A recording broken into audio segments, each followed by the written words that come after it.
perginya pagi-pagi. Kalau kalian anak soleh dan solehah, jawablah salam saya dengan sepenuh hati. Assalamualaikum warahmatullahi wabarakatuh. Alhamdulillah rabbil alamin. Wabihi nasta'in ala umurid dunya waddin. Wassalatu wassalamu ala ashrafil anbiya'i wal mursalin wa ala alihi wa sahbihi ajma'in. Amma ba'du. Yang pertama-tama dan yang paling utama, marilah kita ucapkan puji syukur kehadirat Allah Subhanahu wa Ta'ala yang telah memberikan kita nikmat, kesehatan, kesempatan sehingga kita bisa hadir di Al-Fawas yang kita cintai ini. Salawat berangkaikan salam marilah kita ucapkan kepada Nabi besar kita, Baginda Muhammad sallallahu alaihi wasallam. Allahumma salli ala Sayyidina Muhammad. Semoga kita mendapatkan syafaat beliau di yaumil akhir. Amin. Allahumma amin ya Rabb. Saya berdiri di sini ingin menyampaikan pidato yang berjudul Al-Quran si paling hebat. Al-Quran adalah kitab suci umat Islam yang diwahyukan kepada Nabi Muhammad sallallahu alaihi wasallam sebagai mukjizat.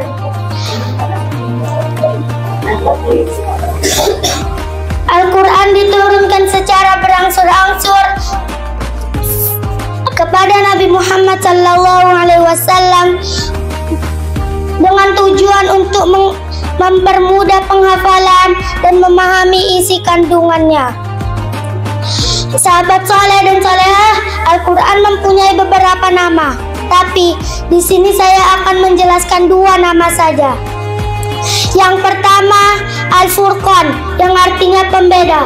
Allah Subhanahu wa Ta'ala berfirman dalam surah Al-Furqan yang berbunyi, A'udzu billahi minasyaitonir rajim.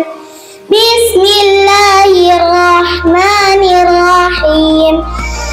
Tabarakalladzi nazzalal furqana ala 'abdihi liyakuna lil 'alamin nadhira. Yang artinya, Maha Suci Allah yang telah menurunkan Al-Furqan atau pembeda kepada hambanya untuk seluruh alam sebagai pemberi peringatan. Yang dimaksud pembeda adalah untuk membedakan yang hak dan batil, beriman dan kafir, serta yang halal dan haram. Sahabat soleh dan solehah, tahukah mencuri termasuk perbuatan baik atau buruk? Allah Subhanahu wa Ta'ala berfirman dalam surah Al-Maidah ayat 38 yang berbunyi, A'udzu billahi minasyaitonir rajim. Bismillahirrahmanirrahim. As-sariqu was-sariqatu faqata'u aydiyahuma jazaa'an bima kasaba nakalam minallah wallahu azizul hakim. Yang artinya, pencuri lelaki dan perempuan, maka potonglah kedua tangannya sebagai balasan dari perbuatannya dan siksaan dari Allah. Sesungguhnya Allah Maha Perkasa lagi Maha Bijaksana. Maka dari itu Allah melarang kita untuk melakukan perbuatan mencuri atau mengambil yang bukan hak milik kita. Sahabat soleh dan solehah, Rasulullah sallallahu alaihi wasallam tidak pilih kasih terhadap pelaku pencuri. Bahkan jika putri beliau mencuri, beliau akan memotong kedua tangannya sebagaimana yang diriwayatkan dalam sebuah hadis. Yang artinya, apabila Fatimah binti Muhammad melakukan perbuatan mencuri, aku akan memotong kedua tangannya. Hadis riwayat Bukhari. Semoga kita tidak termasuk orang-orang yang suka mencuri. Amin. Allahumma amin ya Rabb. Sahabat saleh dan salehah, nama Al-Quran yang kedua yaitu adalah Al-Huda, yang artinya petunjuk. Allah Subhanahu wa Ta'ala berfirman dalam surah Al-A'raf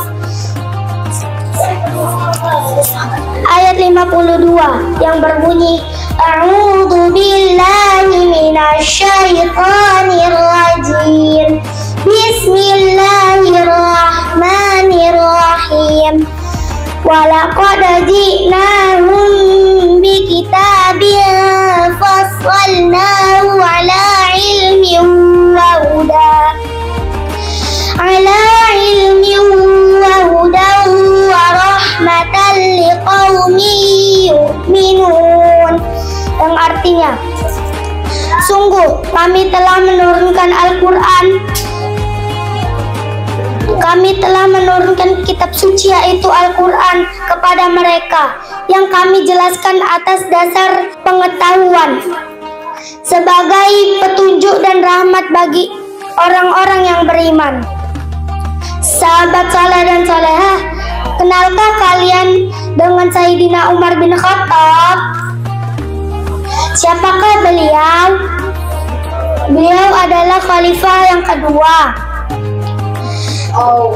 Tapi di sini saya akan menceritakan sebelum beliau masuk Islam.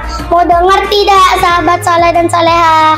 Umar adalah seorang tokoh kafir Quraisy, seorang jawara dan jagoan gulat. Tapi ia bukan jagoan neon. Ia tidak pernah terkalahkan, sehingga dikisahkan beliau naik ke atas bukit dan berteriak, siapa yang ingin melawanku bergulat? Di masa zaman jahiliyah, ia suka mengubur anak perempuan yang baru lahir. Bayangkan jika kita hidup sejaman dengannya, maka tidak ada perempuan yang hadir di sini. Salah satu kisah sosok Sayyidina Umar bin Khattab sebelum memeluk agama Islam. Lalu, apa hubungannya dengan Al-Quran? Beliau memeluk agama Islam melalui Al-Quran. Mau dengar tidak, sahabat saleh dan salehah? Al-Kisah, Umar ingin membunuh Nabi Muhammad SAW. Di perjalanan, beliau bertemu dengan Nu'aim bin Abdullah. Lalu Nu'aim bertanya perihal maksud tujuan Umar. Nu'aim menyuruh Umar pulang dan memberitahu bahwa adiknya Fatimah binti Khattab dan iparnya, yaitu suami Fatimah, telah memeluk agama Islam. Dengan hati yang panas dan amarah yang besar, beliau pun pulang. Ketika di depan pintu, dengar bacaan Al-Quran yang merdu dan syahdu. Hatinya pun bergetar dan amarahnya pun luluh. Umar ingin setiap hari mendengar bacaan Al-Quran. Akhirnya Umar mendapat hidayah dan petunjuk dari Al-Quran dan memutuskan untuk memeluk agama Islam. Kesimpulan yang dapat kita ambil, Al-Quran adalah wahyu Allah yang diturunkan kepada Nabi Muhammad Sallallahu Alaihi Wasallam. Ceramah singkat saya. Mohon maaf apabila ada salah kata. Kesalahan ini datangnya dari saya, kebenaran itu datangnya dari Allah. Dengan rupawan si burung cendrawasih membuat yang melihat jatuh hati. Saya ucapkan sekian dan terima kasih. Semoga dapat nilai yang tinggi. Saya Syakira Mardiah. Ila liqa ma'assalamah. Wassalamualaikum warahmatullahi